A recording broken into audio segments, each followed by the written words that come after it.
And we are live. Hey folks, my name is Emily and I am the community manager on 2 Diabetes, working with Diabetes Hands Foundation.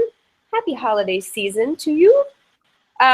We are here today with Gary Scheiner, back by popular demand always, to talk about 8 crazy nights of carb counting and carb counting challenges. Gary is a favorite on 2 Diabetes because he is the blood sugar guru, being a CDE.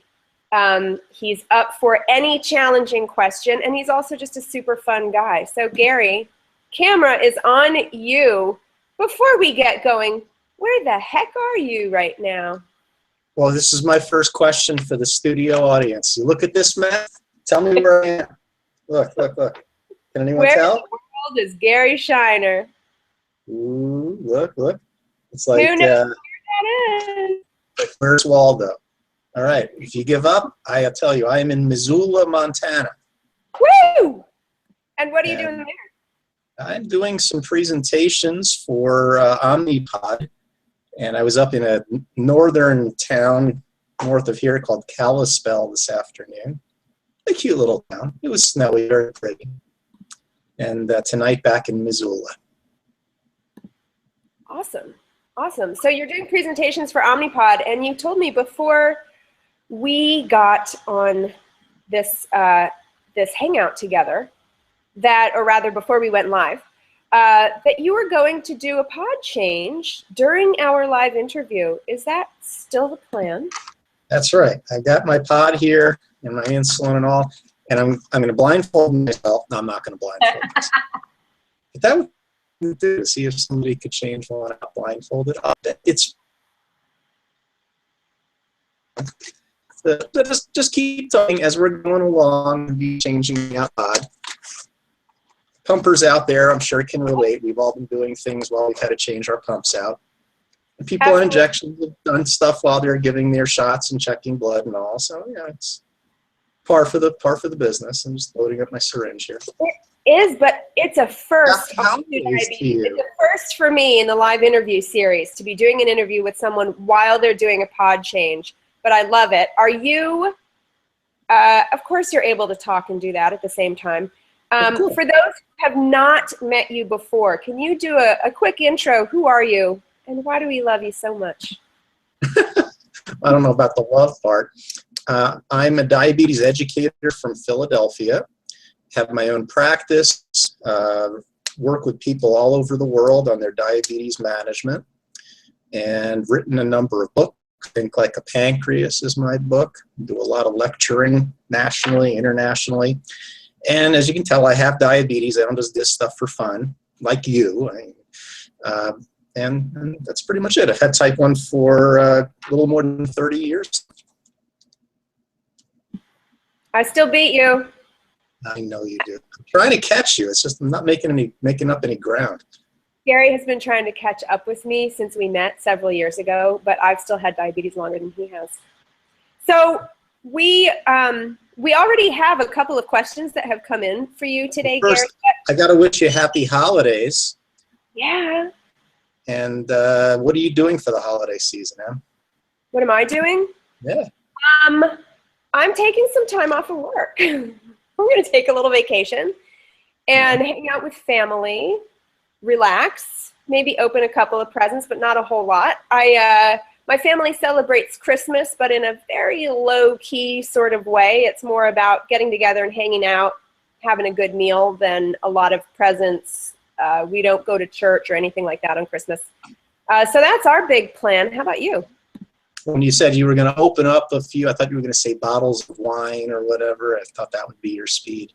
Oh, well, I will definitely be opening up a bottle of wine or two. That is my speed. But we've been doing the Hanukkah thing. I think we're on day, I think it's day 6. Thursday. Started on Sunday, so this is day 5. Sunday, Monday, Tuesday, Wednesday, day 5. That's what I said. No, I didn't say day 6. It's just a big blur of candles and presents at this point. Awesome. We actually had a discussion in the 2 Diabetes chat room on the homepage about Hanukkah. earlier this week for members to wish each other a happy Hanukkah, folks who celebrate it and folks who don't celebrate it to maybe ask some questions about what the holiday is about and whether, in particular, since we are people with diabetes, whether there are specific traditional Hanukkah foods that that affect blood glucose. So of course, potato latkes came up, and the jelly donuts that I don't know how to pronounce the name of the jelly donuts. So let's launch into our topic for today, which is the 8 crazy nights of carb counting of Hanukkah carb counting. How do you deal with latkes and jelly donuts? We can include some non-Hanukkah foods. Doesn't have to just be Hanukkah stuff. Absolutely, absolutely. But yeah, the potato latke is an interesting feat of culinary wonder. The first time I ever made them, I got a recipe from my uncle Steve, who lives in Utah. And it seems like you take about, 20 potatoes, you peel them, you chop them up, and you add a lot of flour, and then you cook them in about 2 gallons of oil, and you wind up with 3 potato pancakes. I don't know where all of the stuff goes, but you get these 3 really heavy-leaded pancakes out of it. So each potato pancake, depending on the thickness and the size, it's got a decent amount of carbs. You're talking about potatoes and flour as the primary ingredients. So yeah, you get some onions added and lots of oil too. They're like hash browns, basically. There's not a whole lot of difference with them. So we measure potato pancakes the same way we would measure any other type of potato, fries, mashed potatoes. It's about 30 grams a cup. So if you got a baked potato, here's my old pod. You got a baked potato about the thickness of a pod, which is about average. And if it's about this, I know that if it's about the size of my palm, that's going to be worth about 20 grams of carb because it's maybe 2/3 of a cup. But there are people who make just monster size ones, people who make tiny ones. So yeah, lots of options. So that's the potato pancake.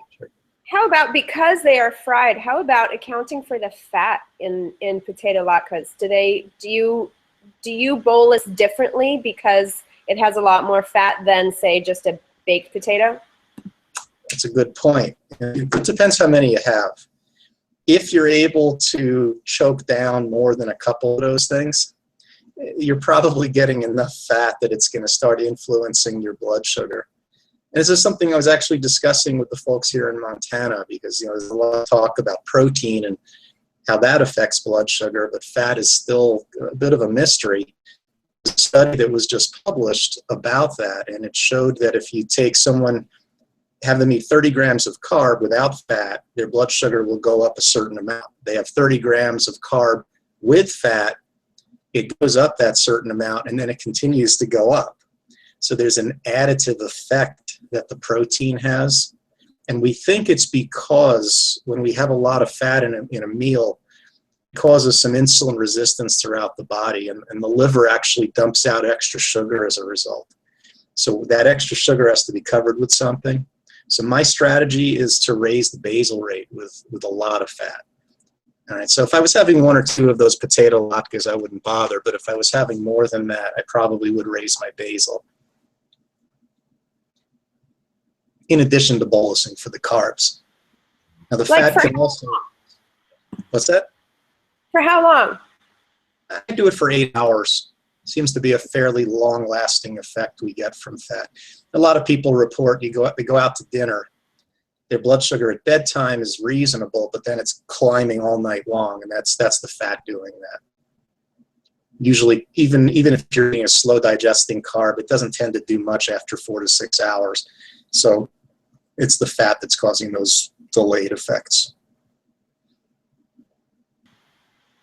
So we had a live interview that you and I did together right before Halloween, where we were talking about sort of blood sugar management through the holiday of Halloween.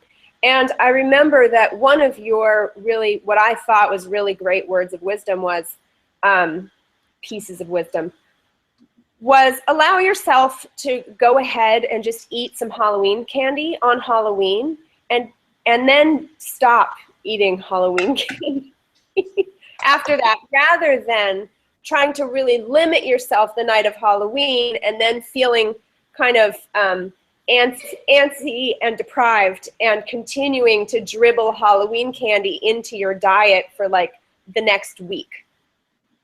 Just bite the bullet, so to speak. Eat some candy, manage your blood sugar the absolute best that you can, and then don't eat candy all throughout the next rest of the week. But we are now in a holiday time that tends to involve a lot of parties. We've got Hanukkah is 8 nights. We've got, for those who celebrate Christmas, we have Christmas coming up, Kwanzaa coming up, and all kinds of family time and friend time. And so it's a hard time to just say, I'm going to go ahead and splurge at this one event and then get right back on track, because you probably have some other event to go to the next night. What are some strategies that people can use to get through this next several weeks of potential splurges? Okay, first tell me, are you still eating the Halloween candy, or are you done with it? I am proud to say I actually never ate any Halloween candy. I shouldn't be proud, because I don't think there's anything wrong with eating Halloween candy. But I never ate any. We don't get any trick-or-treaters at my house, because we turn off all the lights and leave. Just kidding. We don't get any trick-or-treaters up. I'm at the top of a hill. And so nobody throws toilet paper in your trees and on your house? No. So we didn't buy any, because I already knew that nobody was going to come by to get Halloween candy, and then I would be left with this bucket of chocolate that I would really want to eat. And I decided not to provide myself with that challenge. Well, I think most people have maybe a couple of holiday get-togethers through the season, and I think if it's just a few, it's reasonable to enjoy yourself those nights, not worry so much about sticking to your meal plan, and even not worrying that much about the blood sugar. Certainly don't ignore it, but if you're a little out of range, it's not the end of the world just for one occasion or two occasions. But if it is becoming a daily thing, like if they keep having celebrations at work, or if you're invited to 3 events throughout the weekend, Friday, Saturday, and Sunday, then you probably have to take some inventory of what you're going to allow yourself. You might allow yourself maybe one treat at each event, or you might say, all right, one event I'm going to just indulge, the other ones I'm really going to stick to my usual diet and not get too far off track. I don't think we have to act any differently than a non-diabetic does in those situations. It's not healthy for anybody to be indulging night after night after night, or day after day at work, and we're no different in that regard. So what's good for anybody is going to be good for someone with diabetes under those conditions. But if you are going to indulge, try to bolus for what you're eating, but keep in mind a few things. And one is that if you're having a lot of fatty foods, fried foods that have a lot of oil or butter in them, chocolate, you're probably going to need extra basal insulin to deal with the effects of the fat. And if it's a large enough meal, you're going to need to extend your insulin delivery. That means people on pumps do a square, dual, combo, extended type of bolus.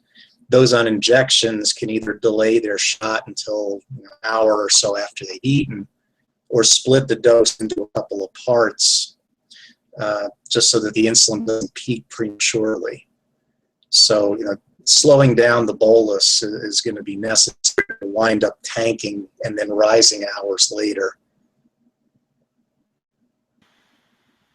Yeah. Your audio is going. Oh, there you go. My audio is crazy. I was speaking in tongues for a second. Sorry, you guys. We are having some technical glitches with our connection here.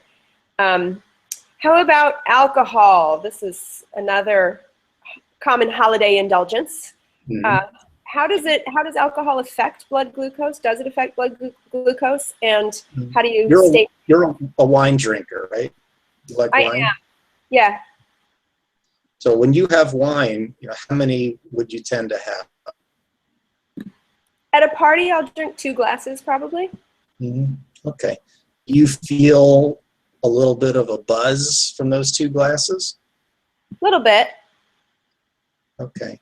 Usually when somebody starts to feel the effects of the alcohol, that's a sign that their liver is breaking it down. And it's enough that your liver has to work on breaking it down. So that can cause a delayed drop in the blood sugar. It takes a person who's 150 pounds about 2 hours to break down each alcohol-containing drink. So if you have 2 glasses of wine, that means your liver is going to be working on that for about 4 hours. And during that time, it's going to be a bit distracted. It's not going to be making as much glucose as usual. So if you aren't careful, your blood sugar can drop a few hours after drinking. So I mean, with 2 drinks, it's not easy to manage, because if you're eating anything at the same time, you got insulin working with that. With most people, it takes more than a couple of drinks to see much effect from it. So I usually recommend that if you're having more than 2 drinks, then it's a good idea to cut back on your basal insulin if you're on a pump, or cut back on your injected basal insulin if you're on injections, so that your sugar doesn't drop after you're done drinking. Having lows after drinking is particularly dangerous for a few reasons. One is you're less likely to notice the symptoms. You get very, very low before symptoms show up. Of course, if you're using a CGM, you could catch it. But also, your body doesn't recover from the low as well, because of the liver's need to be involved in that. The liver makes sugar for you unless it's breaking alcohol down. And also, people around you may not recognize your symptoms. Now, you might be acting a little bit unusual, stranger than Emily's acting stranger than usual, then they might know you're low. But if it's acting fun and funny, they might just say, "Oh, she's had a few drinks, so just don't worry about it." Yeah, I'm hilarious. How about other kinds of alcohol? What about folks who are drinking beer or hard liquor and eggnog? Uh-oh. All right, there's carbs in that stuff, and carbs raise blood sugar. So you bolus for the carbs. If it's beer, it's eggnog. If it's a mixed drink that has juice or soda as the mixer, regular soda, you're going to need the bolus for those carbs, or your glucose will go up right away. But if you have enough drinks that it affect you later, then lower the basal. Yeah, and one other strategy, for people on injections, you can just have a snack, kind of a free snack at bedtime. Yeah, maybe a 15, 20 gram carb snack that you don't bolus for, just to prevent the drop from happening later. Slow digesting carbs are good for that. Things like nuts are good to have, peanut butter, yogurt, a little bit of ice cream, a little bit of chocolate. They're nice and slow to digest, so they'd work well for that. Do nuts have carbohydrate in them? I thought they were all fat. No, they have a little bit of carb. I think a handful, like a palm full of nuts, has something like 6 to 8 grams of carb. All right. So you mentioned a moment ago that if you're wearing a CGM, then you're in a little less potential danger from a blood sugar drop after drinking, which brings us actually to a topic that's been pretty hot on 2 Diabetes recently, which is people using Dexcom. Some folks are reporting that they're losing data. The Dexcom is just sort of dropping offline in the middle of the night, specifically at night. And apparently this is a thing that's going on. What have you heard about this? I had a lot of my own patients experience this also. And I mean, there are sometimes we can find causes and we can fix it, other times we can't. Occasionally it's just due to a transmitter that's somewhat faulty. So if somebody is experiencing this, I'd encourage them to call up Dexcom and talk to their customer service, the technical support people. They may need a replacement transmitter, and it might take care of the problem. But a few people who had transmission problems because they sleep in water beds. The water was interfering with the signal transmission. So they had to think of other options for sleeping, I guess. But there are some people who just don't generate a very good signal while they're sleeping. I mean, there are people who don't generate a good signal in general. You put a Dexcom or a Medtronic sensor on them, and their body just doesn't adapt to it well. It doesn't form a satisfactory wound around the sensor. There's not good fluid or tissue perfusion there, and they just aren't going to generate a quality signal all that often. And there's not a lot you can do in situations like that. You can try different body parts and see if they work any better. But there's a small percentage of people for whom sensors just aren't going to work all that well the way they're designed right now. But I would say the first course of action is either call Dexcom or Medtronic, depending on the system you're using, and let technical support people have that as they can figure a good solution for you. Nice. So are you currently wearing a Dexcom? Yeah, I've got the Dexcom G5 running right now. Have you experienced this particular issue with it? Personally, not issues with nighttime, but I have found that the transmitter on the Dexcom, I mean, it really carries a long way. The G4 in particular was wonderful. It really went a distance. I could be 2 rooms away and my receiver would pick up my signal. I could be out on a basketball court and my receiver's on the sideline picking up. With the G5, the signal I find doesn't travel quite as far. It loses the signal a little bit easier. If I'm 2 rooms away, it doesn't pick up, but if I'm 1 room away, it does. And occasionally, it'll just miss a data point once in a while. But all things considered, it's still a very good transmitter. It does have a shorter life. The Bluetooth that's in the new transmitters drains the battery quite a bit faster. So it has a hard shut-off every 90 days where you need to replace that transmitter.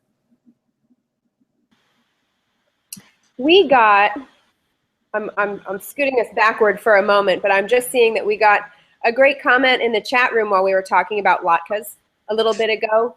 It's a comment from Brian, who was saying that he would like to know your take on cheese latkes, which are lower carb and higher in fat. And he's wondering if once in a while we can let go of our fear of fat and indulge in cheese latkes. Woo! In cheese latkes or something like that in order to reduce the carbs. Of course. I mean, we can indulge in anything we want.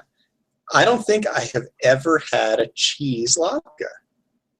Hey, maybe Brian can send in the recipe. He did. I'm going to send you the link. He posted the link in the chat room. I'll send it to you. Yeah, post it. Yeah, you're right. It adds some fat. It adds a little protein. And it'll decrease the carb amount a little bit. I think one of the reasons that we don't see cheese latkes very often is because we usually have latkes with the main meal, and if the meal contains meat, we don't mix dairy and meat in Orthodox Judaism and kosher meals. I mean, I don't keep kosher personally, but that's the tradition. So typically the latkes are made without any kind of dairy ingredient. However, I could see the benefit if somebody does want to keep the carb intake down a little bit. They could go that route. I wonder about sweet potatoes also for making them. I don't know what it would taste like, but sweet potatoes have a lot of fiber in them, and that is a slower digesting form of carb than you'll get from white potatoes. What are some of the foods that you and your family have at the holidays, Emily? What do we have? Well, I'm a vegetarian, so I don't have some of the traditional meat dishes, but I have a few squash recipes that I really like that are kind of seasonal. Obviously, this is sort of squash season. And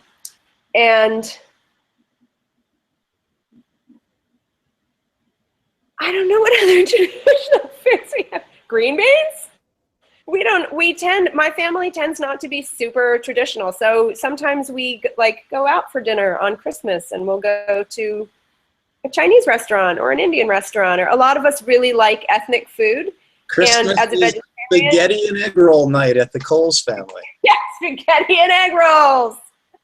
Well, as a vegetarian, I sometimes find it easier to find interesting and varied foods at ethnic restaurants, like Chinese or Thai or Indian, any of those.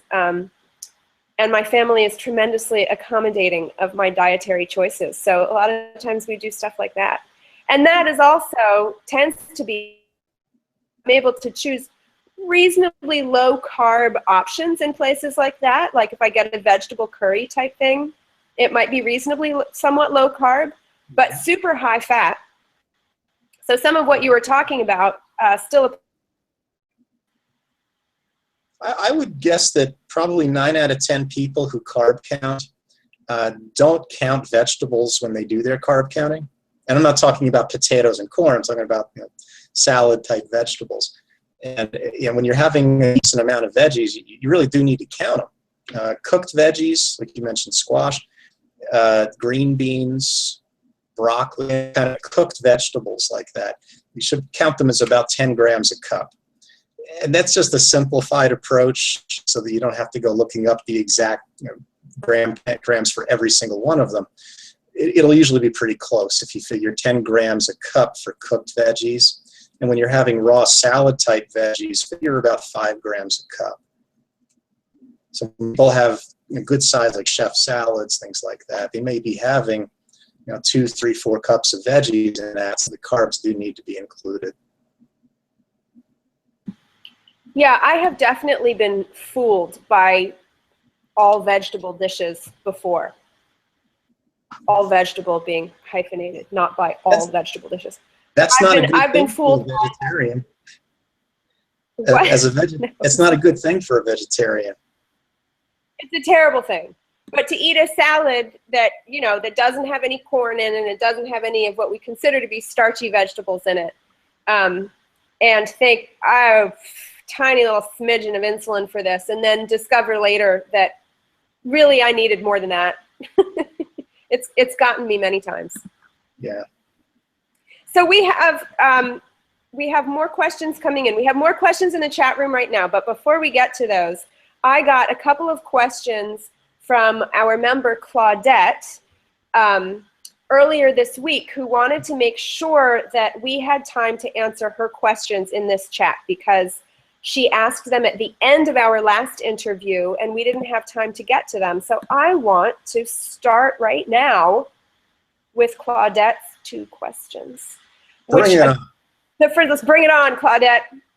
The first is, do you have an update on the BD infusion sets that are supposed to reduce silent occlusions?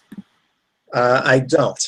I have not heard one thing about them since late in the summer. Honestly, I've not heard anything. I'm confident they're either doing some further studies on them or trying to work their way through the FDA with what they have. Granted, the concept sounds wonderful. To have an extra, basically, portal in the cannula for insulin to flow through in case there is a block at the tip makes a lot of sense. However, they didn't really show in a measurable scientific way that it makes a difference.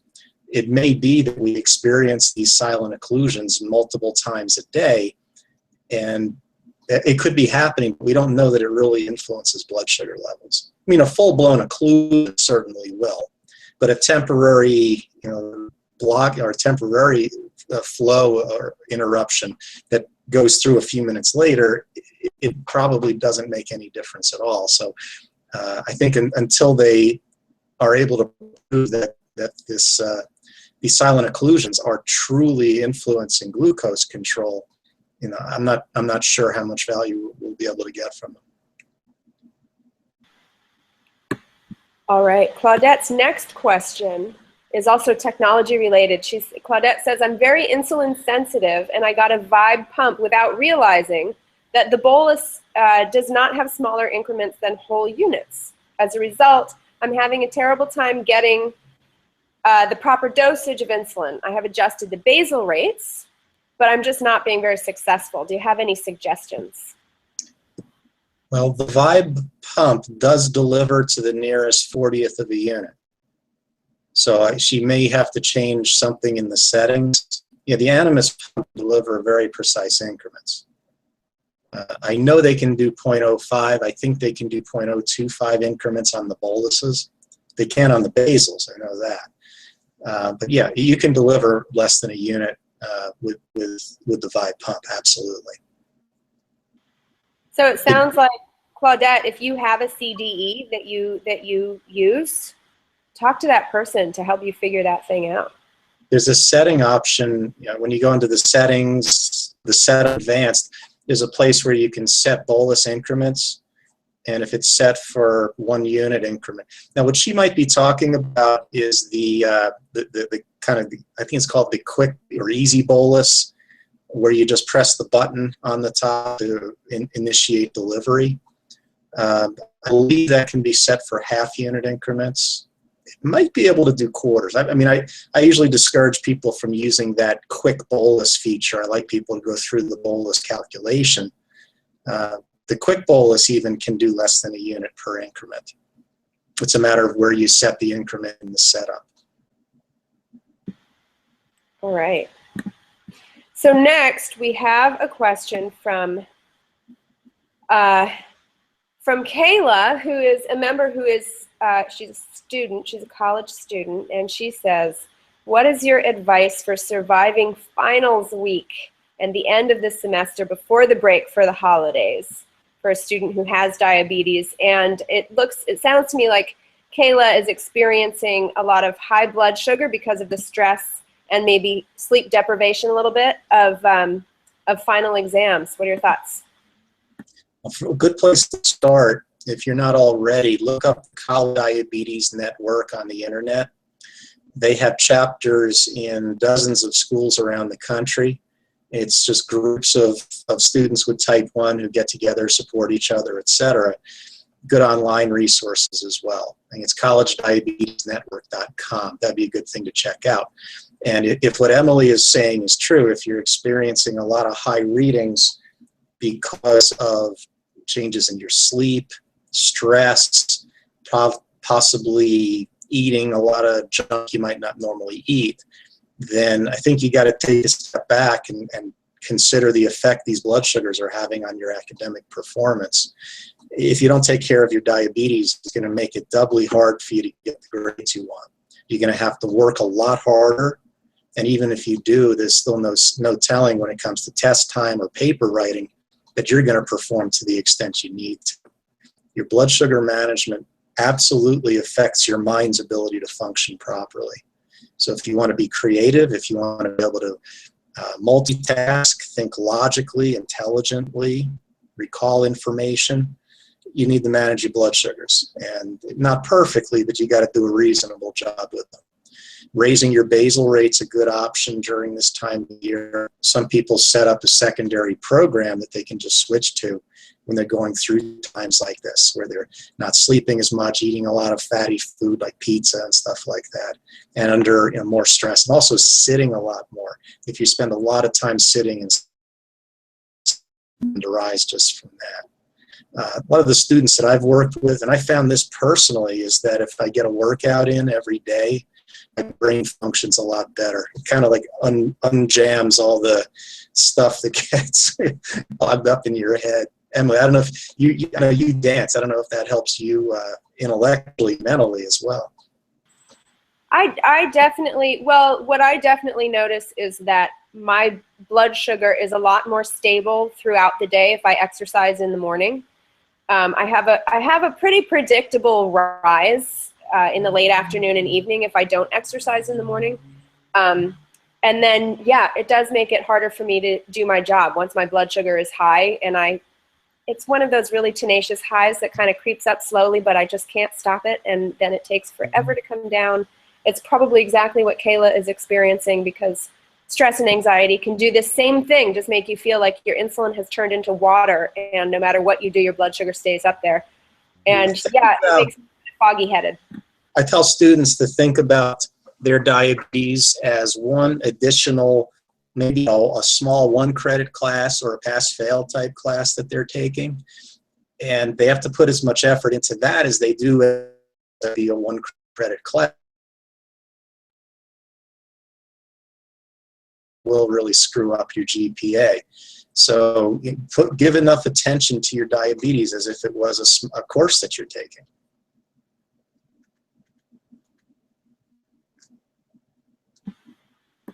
Very good advice.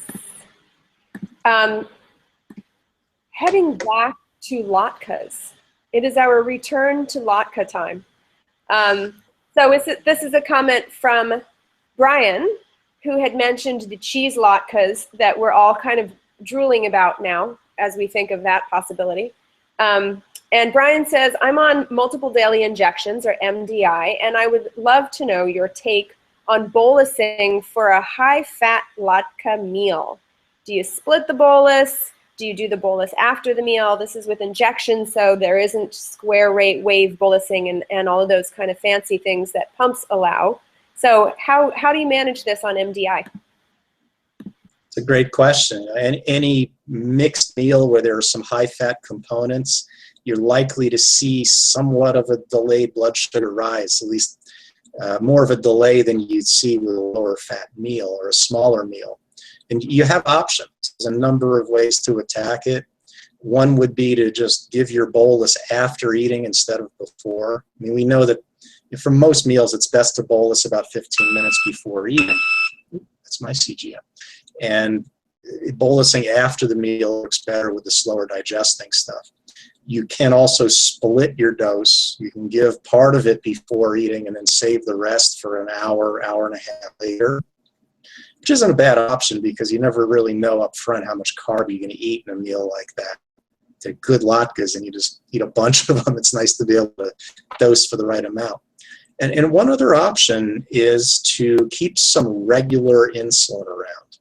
Regular was the mealtime insulin we used before Humalog, Novolog, and Apidra. This was a slower version of those insulins. But it works really well for slow digesting meals.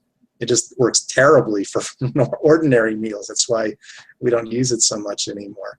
But yeah, keeping a vial or a with regular insulin for your pasta meals, your potato latke meals, your Thanksgiving ham type meals, it's not a bad option. Awesome. That is creative. The throwback to R. That reminds me of the days of clear and cloudy. For those who've had diabetes long enough to remember clear and cloudy insulin. Like sweet and sour pork. So this didn't come up in the chat room right now, but there's a line of questioning that has come up in some of my another interview that I did recently that we didn't get to answer, and I know that it's something that you know a lot about, and that is complications. And so you were saying earlier that, in the holiday season, sometimes, you're going to splurge and your blood sugar is just not going to be as well controlled as it normally is. And that's not necessarily the end of the world. And, we try to make it sort of a limited amount of time that we sort of accept that and then get back on track. But I feel like there are a lot of people who, maybe especially people who have not had diabetes for a really long time, who have the impression that if your blood sugar goes high, then in that exact moment, you are developing diabetes complications. And I hear a lot of fear around this from people, feeling like, holy moly, my blood sugar is 250 right now, and I can feel my eyesight getting dim, or just really racked with fear around how high does your blood sugar have to be to start to develop complications, and how long does it have to be up there? What would you say about this? I would say to try to worry a little bit less. It takes literally years of swings and elevations in blood sugar to cause all of these physiologic changes that lead to complications. You also have to consider, Emily, that complications develop for a collection of reasons. It's not only due to blood sugars. You can break it down, and they found that hemoglobin A1Cs, while they correlate risk of complications, don't ultimately determine anything. In fact, less than half of complication risk is really linked to average blood sugar levels. There are a lot of other variables that come into play. We don't know exactly what all of them are, and they really vary from person to person. But the blood sugars are not the complete deciding factor in this, and certainly not the blood sugars over a period of a few hours or even a day or two.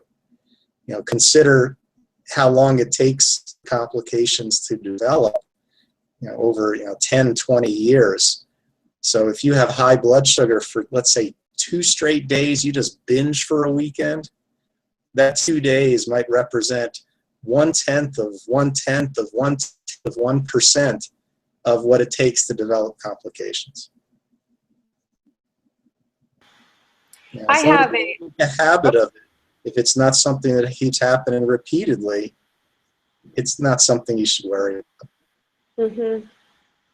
I have a friend who was recently diagnosed with prediabetes, and he told me that, of course, he had a very brief appointment with his doctor, who said, oh my goodness, your A1C is, I believe it was 6.5, and you have prediabetes, and this is very, very concerning. And of course, it is a serious thing.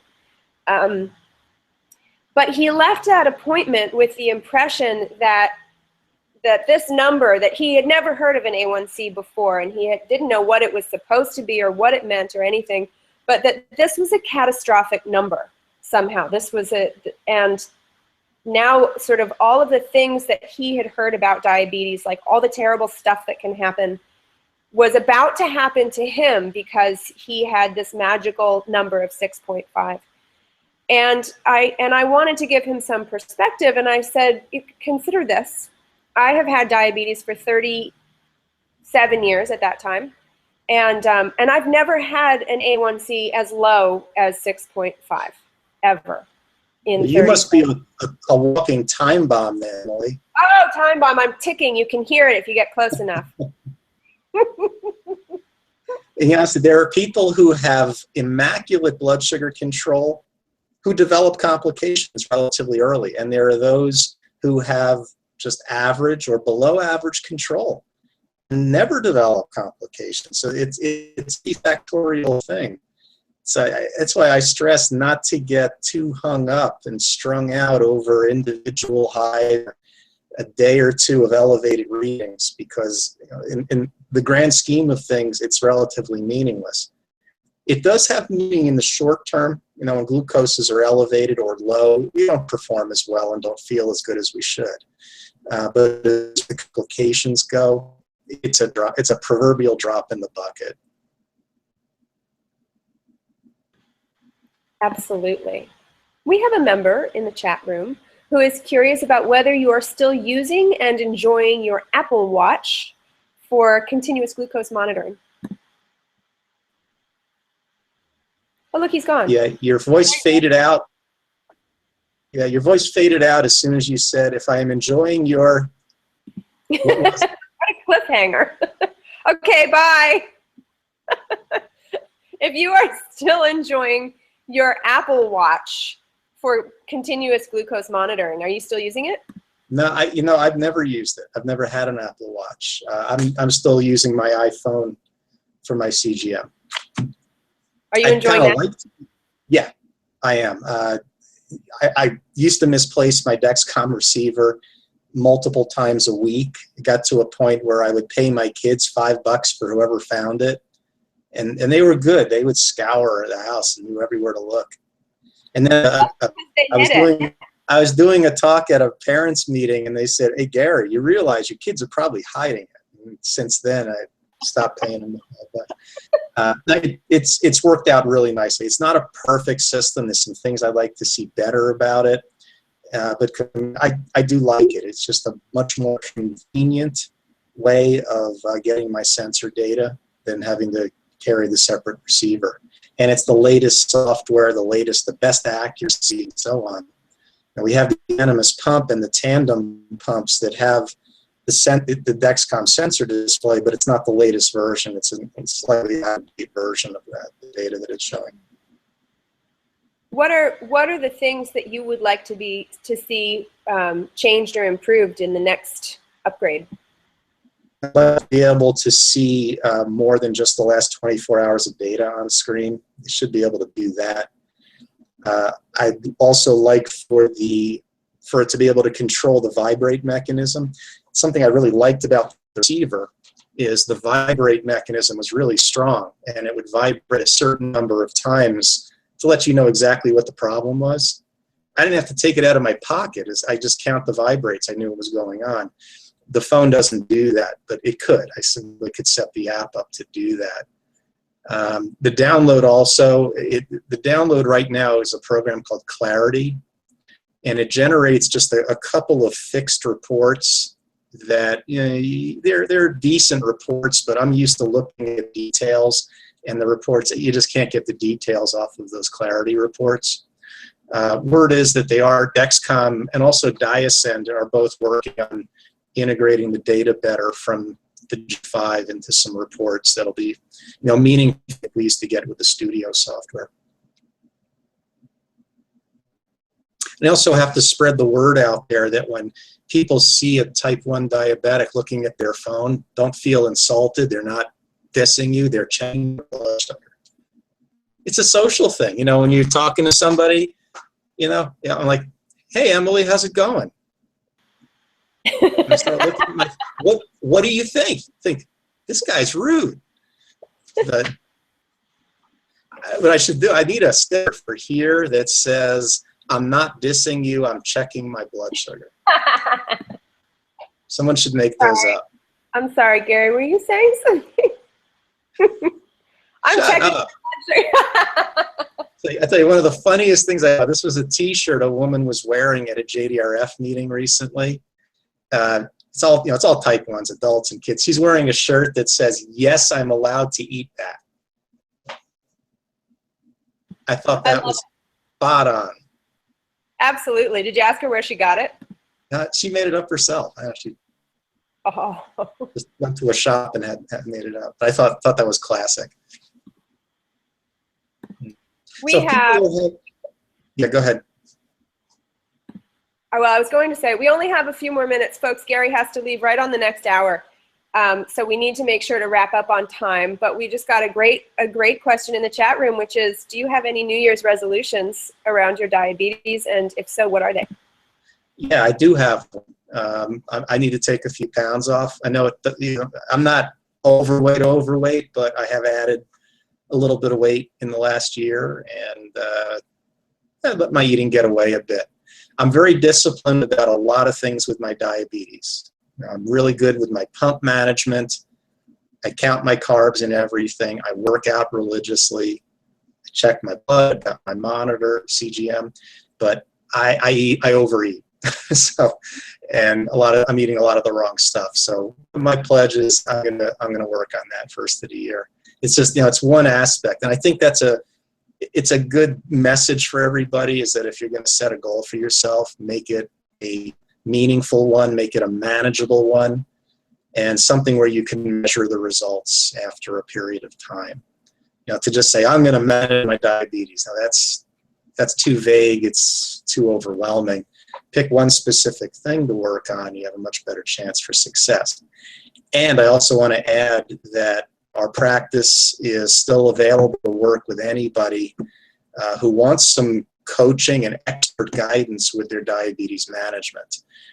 We're not physicians, and we're kind of proud to say that. We're all diabetes educators who have type 1, and we're able to really spend time with people and help them with what their specific needs and interests are. And we do the work through phone and internet and email and Skype and all this other stuff. So geography is not an issue. Wherever you are, we can serve you. Awesome. We have 2 more minutes, and I have one more question in the chat room for you, Gary. So let's see if we can knock this one out so that Sandy gets an answer to her very important question. Sandy is newly diagnosed with LADA, and she's using Novolog pens, and not entirely unlike Claudette's question about the vibe, Sandy says that the Novolog pens do not dose to a small enough increment to allow her the really fine tuning that she needs, because she's very insulin sensitive. What would you suggest to her? And her sort of follow-up is, should she try using a different kind of insulin? Well, you got two good options. One is to switch to the Echo pen. It's a Novo Nordisk pen that uses disposable cartridges of Novolog, but it doses in half units. If you need increments of smaller than half a unit, you could go to the traditional syringes that have half unit markings, and a lot of people can kind of split the difference when they draw them up. Another option, and this is something we taught some of the parents that we work with, is that you can dilute insulin. You can get a vial of Novolog, and you can mix it in a proportion with a diluent. It's just a neutral fluid, so that the insulin you're taking is as low as 10% of the normal concentration. So when you inject 1 unit, it's really like injecting a tenth of a unit. But if the half unit feature would work for you, just go with the Novo Echo pen. It's a nice pen. Awesome. And our time is up. Gary, thank you so much. Happy holidays, happy Hanukkah, and happy holidays to everyone who is watching. Enjoy, Gary, the rest of your time in Montana. Happy Kwanzaa to you, Emily, and happy Kwanzaa to you as well. Merry Christmas and Happy New Year's to everyone. Take good care. Great to see you. Good to see you too.